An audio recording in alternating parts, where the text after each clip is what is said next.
mẹ dậy nào. Đó.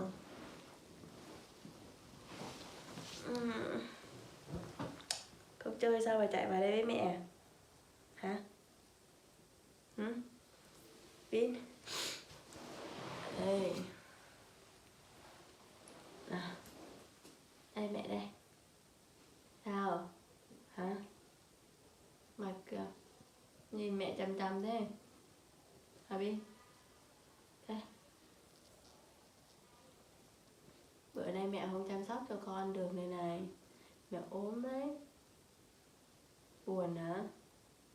Sao không? Sao mà lại buồn thế? Pin, đi xem nào. Đây, ôm mẹ nào. Thương lắm ấy. Con ăn cái gì chưa? Pin, cái mặt kìa, cái mặt sao buồn thế hả? Mẹ bế nào, mẹ xem cái bụng nào. Ôi mẹ xem cái bụng nào, mẹ xem cái bụng nào. Bụng đói hả? Chưa được ăn cái gì đúng không? Hả? Bố chưa lấy đồ ăn cho con ăn à? Đúng không? Mẹ thấy bụng đói đi này, bụng đói bụng đang kêu này. Đúng rồi. Nào ôm mẹ nào, mẹ bế nào, đi. Mẹ bế ra mẹ lấy gì cho Bin ăn nào. Ôm mẹ nhá. Ra mẹ lấy cái gì cho Bin mẹ ăn nhá. Đi coi.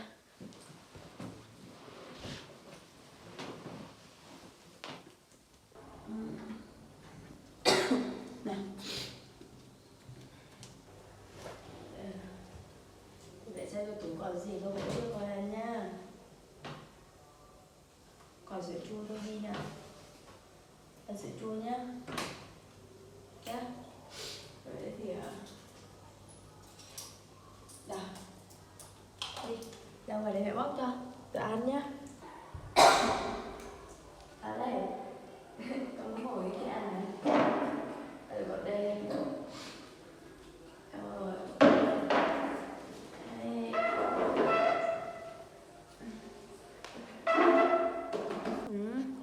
Ôi, đây đói hả? Đợi mẹ xíu nhá. Để bóc ra. Đây, nhìn ngon chưa? Được rồi, để mẹ đút cho. Ui.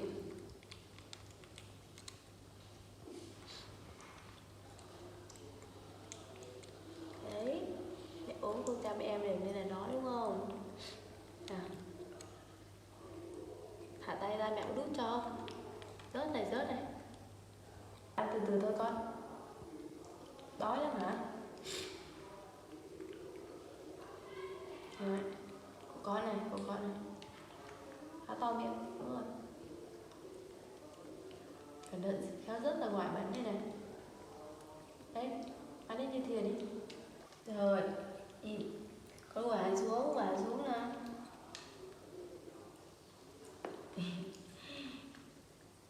Bỏ cái tay ra mẹ đút cho mà.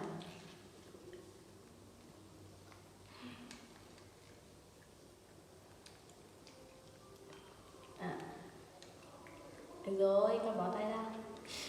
Nào, bỏ tay. Ở đây bỏ tay mẹ đút cho khéo rớt ra ngoài. Thấy chưa? Rớt cả ra ngoài này này. Đây. Ngon không? Hả? Giỏi quá. Đấy. Đây mẹ hớt vào nó, rớt cả ra ngoài đây này. Ngon quá. Đấy. Ngon miệng chưa? Há miệng. Đúng rồi. Đấy. Đói. Rồi đợi mẹ xíu.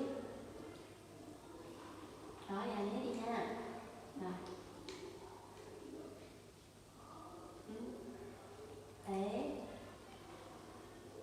Ngon quá nhỉ. Há nhẹ. Đúng rồi. Đấy. Này, của con này. Đấy. Bữa nay mẹ ốm nên là Không chăm sóc cho Bin được. Bin ở nhà với bố có ngoan không đấy? Hả? Đây, có nhớ mẹ không? Ừ? Trong cái mặt kìa. Trong cái mặt có nhớ mẹ tí nào không đây? Để xem nào. Bố ở nhà chăm sóc em có tốt không nào?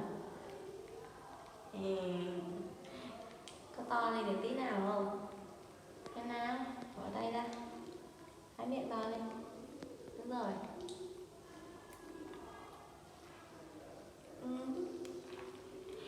Mẹ đút cho mà cứ cầm. Ăn thêm nhá. Đấy.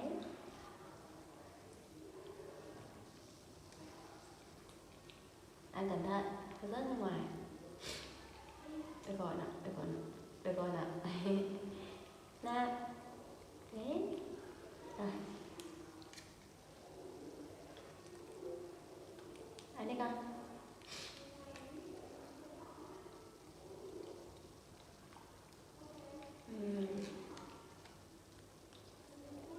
Ăn đi.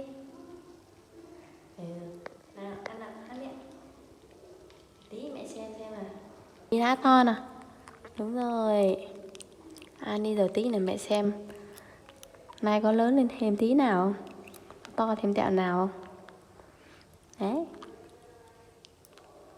Này. Rồi, đây đây. Đây. Bữa nay mẹ không có ở nhà không cho em ăn được. Nào. Đây đây. Em nhớ mẹ lắm đúng không? Mình nhớ mẹ nhiều không? Ăn to đi. Đây.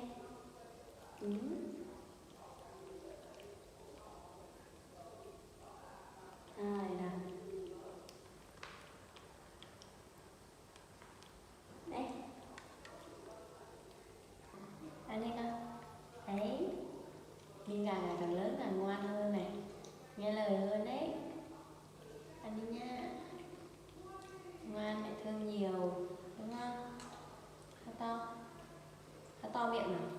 Đúng rồi. Con ăn được không? Gần hết rồi này, còn ít đâu. Còn ít ăn hết đi nào. Còn ít nữa ăn hết nhá. Đúng rồi. Đấy.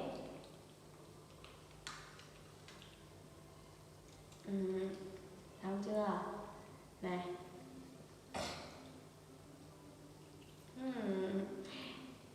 Đấy.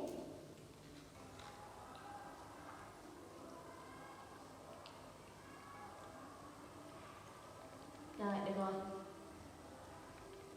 Mẹ lấy tiền cho con ăn nhé.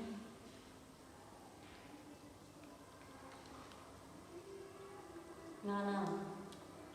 Hả Bi?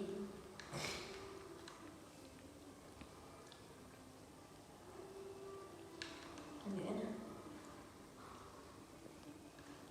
Ăn được không con?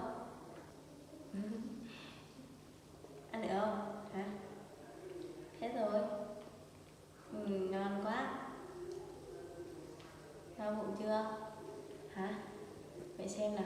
Mẹ hớt cái miệng vào nào. Đây, con ngồi lên. Được rồi, được rồi. Mẹ hớt vào cho sạch nhá. Đấy. Mẹ xem nào, mẹ xem nào.